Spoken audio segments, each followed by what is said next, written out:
Bonjour à tous, bienvenue pour un petit tuto concernant principalement les possesseurs, les heureux possesseurs, je l'espère comme moi-même, d'un ampli audio-vidéo Marantz ou Denon et qui désirent profiter pleinement de l'application Odyssey qui rend possible d'entrer dans un certain nombre d'autres paramètres et cela rend le réglage fin de votre appareil nettement plus complet et beaucoup plus agréable. Commençons par les préliminaires. Les préliminaires se font directement à partir de l'ampli avec le menu d'utilisation de l'amplificateur. Allons-y, nous allons nous rendre dans Speakers, voilà, et ici je peux choisir Manuel ou Odyssey Setup. Ça n'a pas d'importance à ce niveau-ci, vous allez comprendre. On va prendre Manuel Setup et aller dans l'assignation de l'amplificateur, donc le nombre d'enceintes, comment elles sont disposées, etc. Voilà, alors j'ai ici du 11.1, mon AVR X4400 permet de décoder du 11.1 à l'aide d'un amplificateur supplémentaire puisqu'il n'a que 9 amplis intégrés, mais tout cela apparaît très clairement ici, les menus Denon et Marantz sont tous comparables avec des petites différences évidemment selon les modèles. Alors, en ce qui concerne les haut-parleurs à hauteur d'oreille, j'ai 5 canaux. Je pourrais très bien ne pas avoir de surround back, ça se détermine ici. Plus bas, je vais voir le type d'enceinte en hauteur que j'ai. J'ai 4 enceintes en hauteur, nous allons paramétrer un système 7.2.4 avec 4 enceintes en hauteur, mais on pourrait faire tout autrement et décider par exemple dans le layout que les enceintes ne sont pas placées de la même façon. Elles sont sur le côté au lieu d'être à l'arrière pour les enceintes en hauteur arrière. Ou encore on a des enceintes plafond à la sauce Dolby Atmos, mais les enceintes en hauteur fonctionnent très très bien aussi, voire une combinaison des deux, vous avez énormément de possibilités. Mais donc il est très important ici, avant de commencer toute autre chose, de bien faire correspondre votre configuration avec le schéma ici avant de commencer et d'utiliser l'application Odyssey très performante. En ce qui concerne le pre-out, puisque j'ai besoin d'un ampli supplémentaire, je peux envoyer le signal pre-out vers les enceintes en hauteur arrière ou vers les enceintes avant, c'est un choix. Bon voilà, ici nous allons faire comme ceci, nous pouvons retourner au menu précédent et nous allons encore faire un tout petit tour dans Speaker Configuration, la configuration des enceintes acoustiques. Voilà, nous entrons. Il est à conseiller, de toute façon, cela va apparaître dans un instant dans les réglages de Odyssey, mais commençons tout simplement par régler toutes les enceintes sur Small. Elles peuvent être indiquées large ou indiquées Small, et je vais expliquer dans quelques instants ce qui se passe et quelles sont les différences. Pour ce qui est des subwoofers, les subwoofers, ici j'en ai deux, donc j'indique que j'en ai deux, je pourrais ne en avoir qu'un ou ne pas en avoir du tout, auquel cas alors les enceintes avant se mettent automatiquement en large pour restituer l'extrême grave. Donc je reviens à mes subwoofers, il y en a deux, je veille aussi à ce qu'il soit bien indiqué deux haut-parleurs pour les surround back, car c'est le cas ici également. Donc bref, vous veillez à ce que la configuration de vos enceintes corresponde bien avant de commencer à utiliser l'application Odyssey. Eh bien, je pense que nous sommes prêts pour y aller. Allons-y. Voilà, il est très important pour réaliser ceci que vous raccordiez également à votre ordinateur un deuxième petit écran sur la sortie de votre carte graphique, de façon à voir apparaître un certain nombre d'informations pendant le travail de l'application Odyssey qui n'apparaîtront plus sur l'écran principal de projection. Alors voilà, nous allons ouvrir notre application grâce à BlueStacks. Je l'ai indiqué ici dans la barre de lancement rapide. BlueStacks va s'ouvrir et va directement m'ouvrir l'application de Odyssey pour Denon Marantz de manière à gagner du temps. Vous allez voir apparaître un certain nombre de courbes qui ont déjà été faites et que j'ai gardées en mémoire. Ce n'est pas indispensable, mais vous voyez qu'on peut faire beaucoup de choses.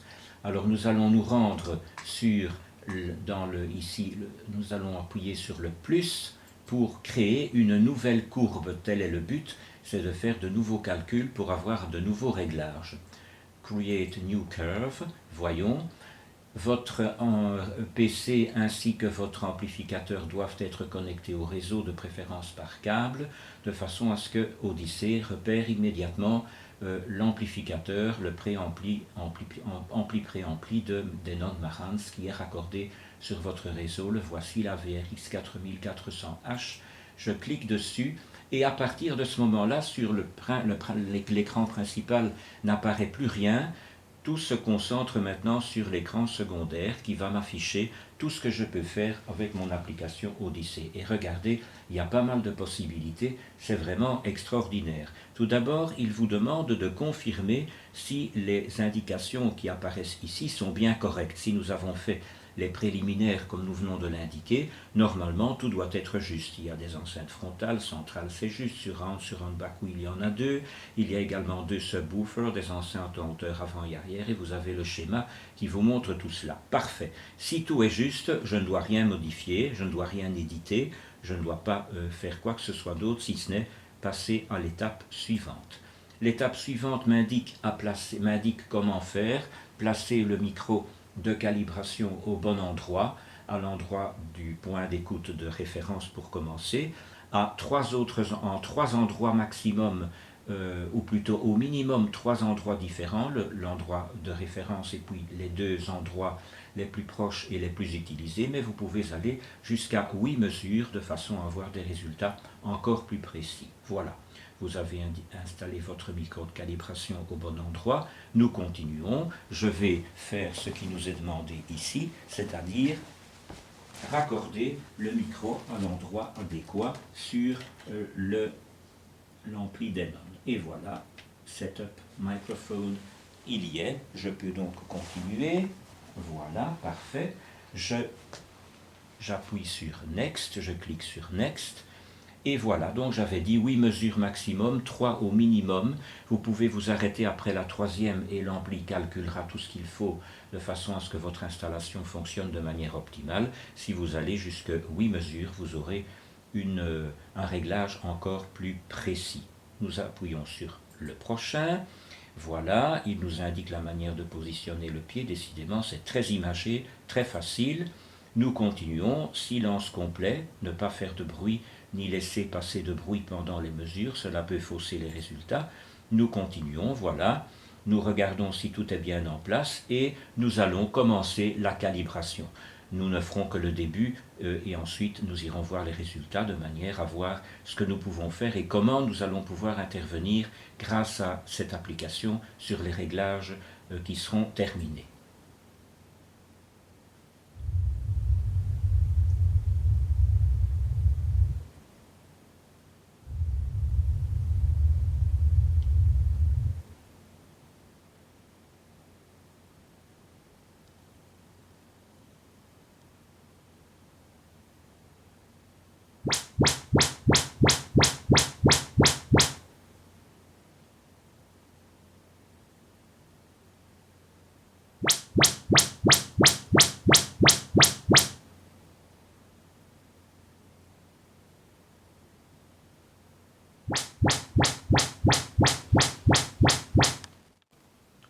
Vous continuez de laisser faire l'application qui va donc transmettre le bruit rose à toutes vos enceintes acoustiques et le faire jusqu'à un maximum de 8 fois afin d'avoir les résultats les plus complets pour un rendu optimal et performant.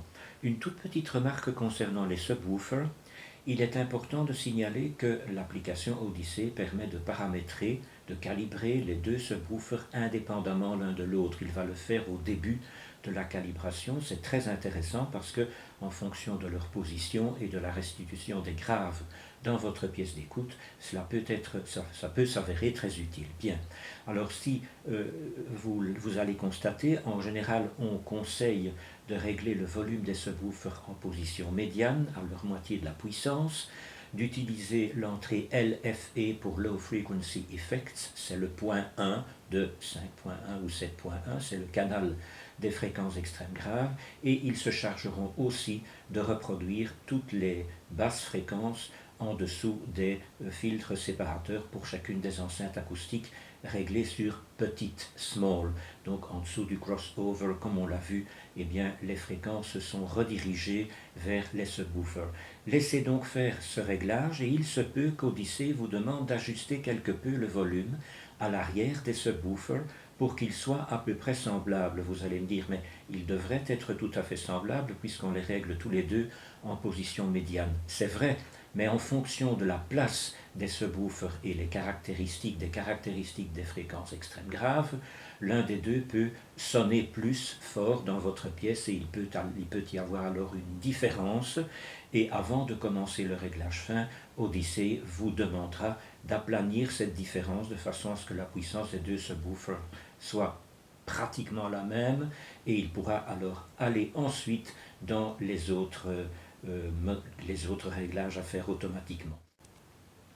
Bien, nous avons calibré toutes les enceintes acoustiques, nous avons fait au minimum 3 calibrations, au maximum 8 avec cette application Odyssée. Et à présent, nous allons voir, j'ai remis ma caméra en direction de l'écran principal, les opérations de l'application étant terminées, tout réapparaît normalement sur le grand écran.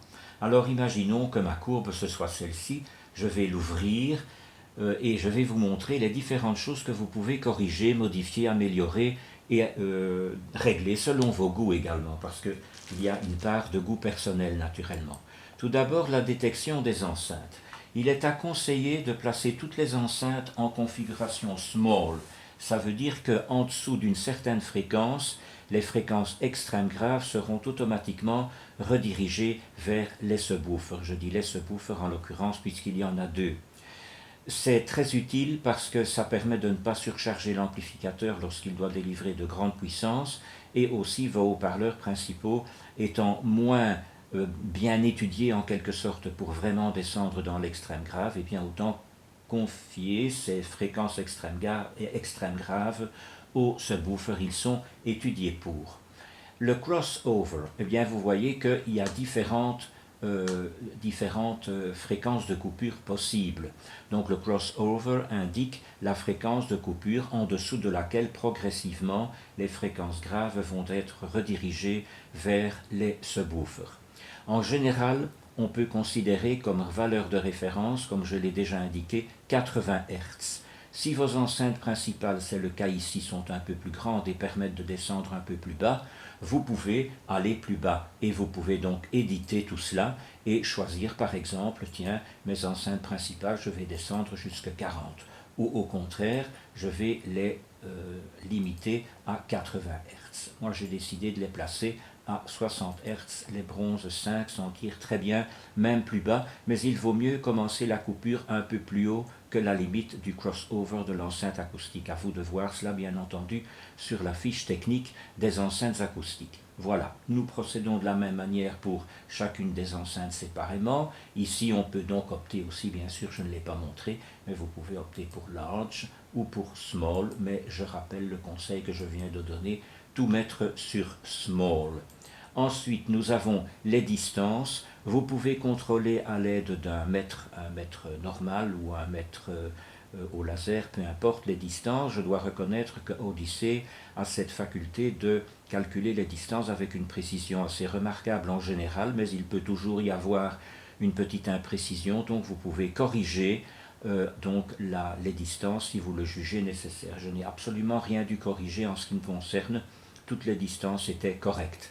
Et puis vous avez les niveaux. Là, les niveaux en décibels, vous pouvez donc soit augmenter, soit diminuer. Vous pouvez éditer ceci, donc à l'aide par exemple d'un clavier. Voilà ici, je vais éditer pour que, je suis un peu mal placé pour le faire, mais c'est pas grave, voilà, pour qu'au lieu de 3,5, j'ai 3,0 décibels. Donc, et ainsi, je peux faire pour toutes les enceintes, déterminer moi-même le niveau. À l'aide de quoi puis-je faire cela pour avoir des résultats fiables? Eh bien, le mieux est alors d'utiliser un décibelomètre à part. Il existe des modèles analogiques et des modèles digitaux, comme je l'ai indiqué dans l'autre tuto. Mais vous pouvez aussi, à l'écoute de films ou à l'écoute donc des fréquences de référence, le bruit rose de votre amplificateur, vous pouvez déceler certaines petites différences ou, d'après vos goûts et vos préférences, Peut-être souhaiterez-vous augmenter un tout petit peu le niveau du canal central, par exemple, pour la clarté des dialogues, ou augmenter un tout petit peu les surrounds gauche et droit pour les effets en largeur d'espace, etc. Donc tout ça est tout à fait possible. Lorsque vous avez fait cela, pas de problème, nous allons revenir à notre... nous allons donc enregistrer cela, donne, enregistrer, voilà, et le tour est joué. Ici, nous allons afficher les résultats de la correction de la courbe telles qu'elles ont été faites, les corrections donc dans la salle d'écoute, dans votre home cinéma. Et vous pouvez voir qu'au départ, il y a des écarts importants dus aux résonances de la pièce, aux imperfections de l'acoustique de votre pièce, la manière dont elle est meublée, la position des haut-parleurs, que sais-je. Il y a un tas de facteurs qui font qu'on n'a hélas pas une courbe parfaitement plate. D'office, ça n'existe pas, je pense, peut-être dans certains studios parfaitement bien équipés et encore, mais vous voyez le résultat à gauche est le résultat avant l'égalisation de Odyssey et la courbe rouge montre le résultat après l'égalisation faite par l'application. Il y a une énorme différence. Ceci est pour l'enceinte avant gauche, mais on peut visualiser cela pour n'importe quelle enceinte. Voilà l'avant droite. Nous allons voir ce qu'il a fait pour la centrale. Nous voyons ce qu'il a fait pour les enceintes surround, la surround gauche, la surround droite, les surround back. Nous avons aussi les enceintes en hauteur, bien entendu en hauteur avant, hauteur arrière. Et finalement, nous pouvons également voir ce qu'il a fait au niveau du grave et de l'extrême grave. Et nous voyons que là aussi, il y a une nette amélioration dans la courbe entre les deux résultats, le résultat avant à gauche et le résultat après à droite. Terminé, parfait, nous allons passer à l'élément suivant. Nous avons les options, soit nous avons des fréquences hautes qui diminuent légèrement en fonction de la hauteur des sons, une atténuation progressive des sons extrêmes aigus, ou bien nous avons une atténuation plus importante pour limiter l'effet ou plutôt pour mieux imiter ce qui se passe dans les bandes son de films. Alors la courbe 1 est parfaitement recommandable, je ne vois pas l'utilité de diminuer encore ici les fréquences aiguës. Il ne faut pas oublier qu'elles contiennent les harmoniques et que ces harmoniques sont très importantes pour l'écoute de musique par exemple, et donc il n'y a aucune raison d'exagérer dans l'atténuation des fréquences aiguës. Mais si vous préférez un son qui se termine plus en douceur dans l'extrême aigu, vous pouvez opter pour la deuxième courbe. Voilà, je choisis la courbe 1. Ensuite, nous avons le Mid-Range Compensation. Je les ai tout à fait débranchés. Pourquoi ? Parce que lorsqu'on utilise la compensation du mid-range, donc des fréquences moyennes, la courbe va induire un creux aux alentours de 2000 Hz environ. Ce creux destiné à favoriser un peu la clarté des dialogues sur des enceintes acoustiques qui auraient quelques difficultés à le faire dans une région où se trouve généralement le filtre séparateur, le crossover entre le bas médium et l'aigu. Si vos enceintes sont de bonne qualité, le but est d'obtenir la courbe la plus plate possible et par conséquent, il n'est pas nécessaire de le faire. Mais on peut, par groupe de haut-parleurs, activer cette compensation ou la désactiver. Donc je ne vais pas l'utiliser en ce qui me concerne, mes enceintes acoustiques font très bien leur travail, ce n'est pas nécessaire. Plus intéressant encore et plus précis est l'éditeur de courbes. Donc pour chacune des enceintes, des groupes d'enceintes, vous avez l'avant, l'enceinte centrale, les latérales, les enceintes surround back, les hauteurs avant, les hauteurs arrière. Donc par groupe, vous pouvez augmenter ou diminuer certaines fréquences. Par exemple, je voudrais augmenter ici les fréquences aux alentours de 200 Hz. Eh bien, je peux le faire et il m'indique à quelle fréquence je travaille et le nombre de décibels d'augmentation. De même, je pourrais imaginer qu'à 10 000 Hz, je veux diminuer la courbe et je fais ceci. Voilà, je vais avoir une courbe tout à fait bizarre qui est évidemment qui n'est absolument pas à recommander, l'objectif étant d'obtenir la courbe la plus plate possible, mais seulement selon vos goûts, d'après ce que vous écoutez, le timbre de vos enceintes, etc., de légères corrections peuvent être utiles. Par exemple, personnellement, je n'ai pas hésité à augmenter un tout petit peu l'étendue dans les fréquences extrêmes aiguës parce que mes enceintes acoustiques sont capables de le faire. Il n'y a pas de raison de renoncer à certaines harmoniques importantes et cela ne va en aucun cas nuire au plaisir d'écoute ou apporter de l'agressivité. L'agressivité se produirait par exemple si vous augmentiez très fort les fréquences de 1 ou 2000 Hz. À ce moment-là, ça pourrait créer une accentuation dans le médium aigu qui déformerait le son de manière qui pourrait être désagréable. Mais vous pouvez le faire, vous pouvez tout tester, vous pouvez prendre votre temps, il faut d'ailleurs le faire, et de façon à obtenir le résultat optimal. Donc tout ceci, vous pouvez le faire pour chacune des enceintes. Nous l'avons fait ici pour l'enceinte, le groupe avant, c'est-à-dire avant droit, avant gauche. Nous pouvons le faire également pour le subwoofer ou pour les deux subwoofers, puisqu'ici nous travaillons sur deux subwoofers. Et bien là aussi je l'ai fait. J'ai un petit peu allongé la courbe de réponse et un tout petit peu amplifié l'extrême grave. Les subwoofers le permettent largement et ça reste très agréable et ça permet d'avoir donc cette sensation profonde des graves. Tout ça est extrêmement agréable, mais c'est en fonction de vos goûts et de ce que vous désirez obtenir finalement. Voilà, le résultat étant terminé. Après l'éditeur de courbes, nous avons le multi-égaliseur. Alors que fait-il? Eh bien, si vous voulez, il va limiter la plage sur laquelle vos réglages vont se faire. Donc vous pouvez, c'est ce que j'ai fait, demander à Odyssey de procéder aux égalisations et aux réglages nécessaires sur l'ensemble du spectre sonore, mais vous pouvez aussi limiter et lui dire, voilà, moi je veux qu'il n'intervienne que jusque 1000 Hz par exemple. Voilà. Donc certaines personnes estiment qu'à partir d'une certaine hauteur de son, il ne faut plus modifier la courbe. C'est aussi une question de goût et d'appréciation, mais là aussi vous pouvez intervenir sur ce paramètre sans aucun problème. En ce qui me concerne, je le laisse ici au maximum. Et lorsque c'est terminé toujours, je vais vérifier enfin mes settings, mes réglages de fin de parcours, si je puis les appeler ainsi. Il y a tout d'abord le Dynamic Equalization. Le Dynamic Equalization est très intéressant, je trouve. On peut le débrancher si vous n'aimez pas. Là aussi, c'est une question d'appréciation et de goût. Prenez votre temps pour tester et comparer. Que fait-il en fait? Eh bien, en fonction du volume sonore, l'amplificateur va légèrement ajuster les fréquences extrêmes, l'extrême grave et l'extrême aigu. On pourrait comparer cela à un très léger et très subtil loudness progressif qui, au moment des sonorités un peu plus basses, accentuerait quelque peu les fréquences extrêmes pour que notre oreille continue à les percevoir de manière optimale, et lorsque les fréquences deviennent plus puissantes, cet effet s'atténue pour disparaître lorsque ce n'est pas nécessaire. C'est très subtil, ce n'est pas très fort et ça apporte un agréable sentiment de très grande largeur de bande sur des passages sonores qui sont relativement faibles ou disons de puissance moyenne. Je peux le recommander.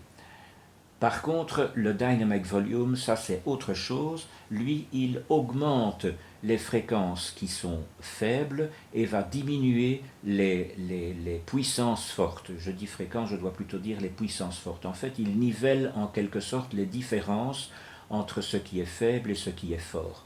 Ça peut être utile lorsque vous écoutez un film le soir, comme ça les passages faibles vous les entendez bien, et lorsque tout à coup se produit une explosion, elle est diminuée de façon à ne pas importuner les voisins. Ça peut être utile, mais je trouve que ça limite quand même la dynamique et le plaisir de capter réellement la bande son telle qu'elle a été conçue, et par conséquent je ne recommande pas ce réglage si ce n'est pas indispensable. Le LFC est un réglage utile également si vous écoutez la nuit et que vous ne voulez pas déranger des voisins. Il diminue l'impact des fréquences extrêmes graves sur les fortes puissances. Donc vous pouvez régler d'ailleurs l'importance de ce réglage plus ou moins fort. Moi je n'utilise pas ce réglage-là parce qu'il vaut mieux bien évidemment laisser les choses telles qu'elles sont et profiter pleinement de la bande son. Voilà, je pense que nous avons fait le tour de la question. Ceci étant terminé, il n'y aura plus qu'à enregistrer la courbe. Là, j'ai vraiment fait une courbe tout à fait fantaisiste, mais comme je travaille sur base d'une copie, ça n'a pas d'importance. Je vais enregistrer ça et voilà, comme ça j'ai ici, voilà ma nouvelle courbe. Vous voyez, donc ceci ne sera probablement pas le meilleur des résultats à écouter, mais enfin, on peut faire beaucoup de choses, on peut faire de mauvaises choses, mais on peut faire tout en finesse de très très bonnes choses avec cette application Odyssey. J'espère que ces quelques informations vous seront utiles, du moins bien entendu spécialement les possesseurs ou futurs possesseurs d'amplificateurs Denon ou Marantz.